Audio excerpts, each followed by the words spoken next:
This is the Audi A1. I think it's a car for people who live in castles, albeit castles with small driveways, because yes, it's a premium car, yes, it's supposedly a luxury car, but it's also only the same size as a Volkswagen Polo or a Ford Fiesta. So let's check it out and find out if Audi's worked its premium magic on a car that's smaller than my hairdressing bill.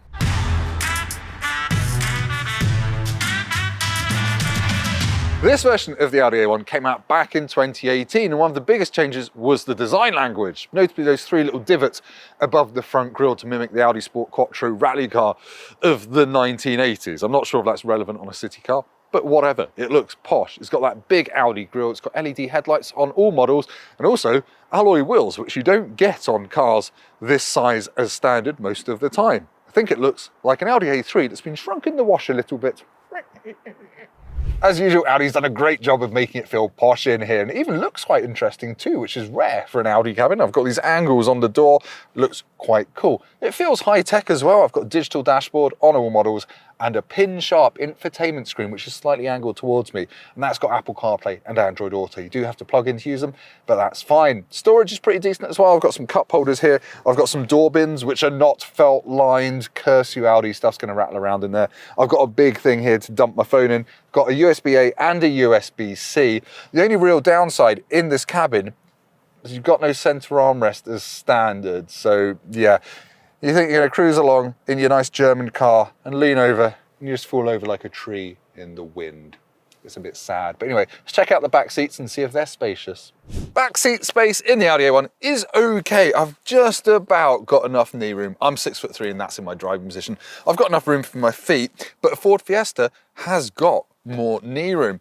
There is another downside back here, and that is how scratchy all these plastics are on the door. It might look all angular and cool, but it's a bit Fisher Price. There's also no way to charge your phone back here. It's quite basic, and it does feel like you're in the back of a Skoda Fabia, which is not cool when this costs more than £20,000 as a new car.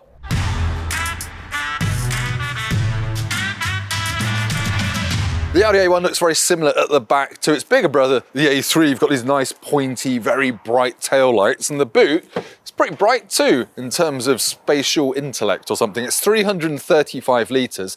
Yes, that is 20 litres less than a Volkswagen Polo.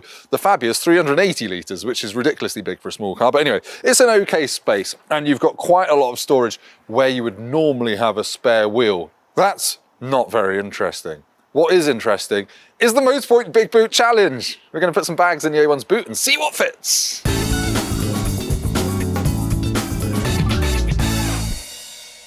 So while the A1 might be stylish and look good outside your castle, you're not going to be able to carry away all of your suits of armour and grandfather clocks. It can't carry all four of our bags. I reckon if we take out that big bag, it will be able to carry, he says, faffing, one big bag and two small bags. It's all right. I think that's pretty good for a small car. The Skoda Fabia, as I said, would do slightly better. But yeah, it's reasonably practical. Is it reasonably fun though? Let's take it out on the country roads and motorways and find out.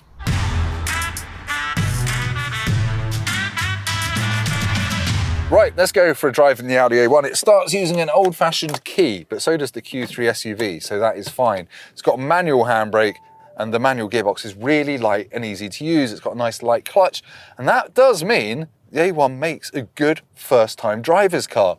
Might be a little bit more expensive to insure than a Ford Fiesta. I mean, it will be more expensive to insure, but it's easy to use. You can see out of it.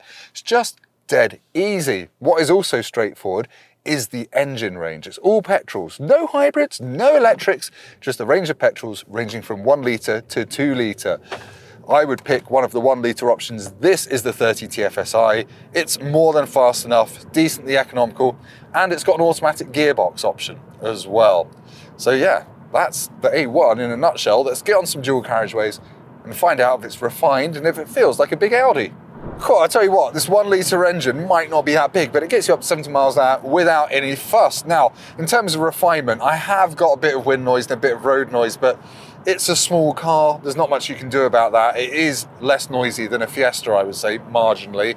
In terms of fuel economy, you're going to get 45, 50 mpg quite easily out of these 1 litre petrol engines, probably a bit more if you're careful. In terms of safety, it's a 5-star Euro NCAP car, so it is pretty safe. It's got all the safety tech you would expect from a modern Audi. It's got lane keeping assist, it's got automatic emergency braking. I can see that the lane keep assist is working Oh, I could be behind the wheel of an Audi A4, but I'm not. I'm in a dinky little Audi that feels like a big one.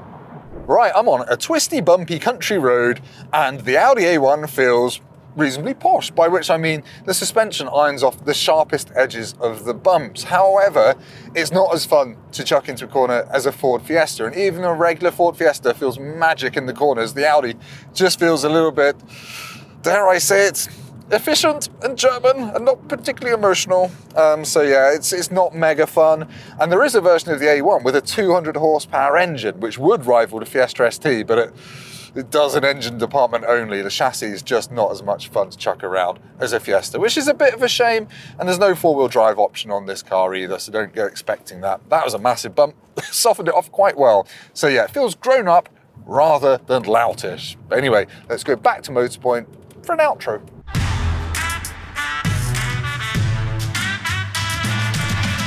If you want an Audi A1, you need to get your skates on, because Audi said it's not going to replace it when it goes off sale in a few years' time, and I'll miss it, frankly. No other car does that small but premium and genuinely luxurious thing. I mean, the Volkswagen Polo drives just as nicely, and the Skoda Fabia's got more boot space, but if you want a premium feeling, small package, this car is really hard to beat. Thank you ever so much for watching. As usual, do hit like if this video's been helpful, and subscribe to Motorpoint YouTube channel, because we've got plenty more nearly new car reviews coming up soon.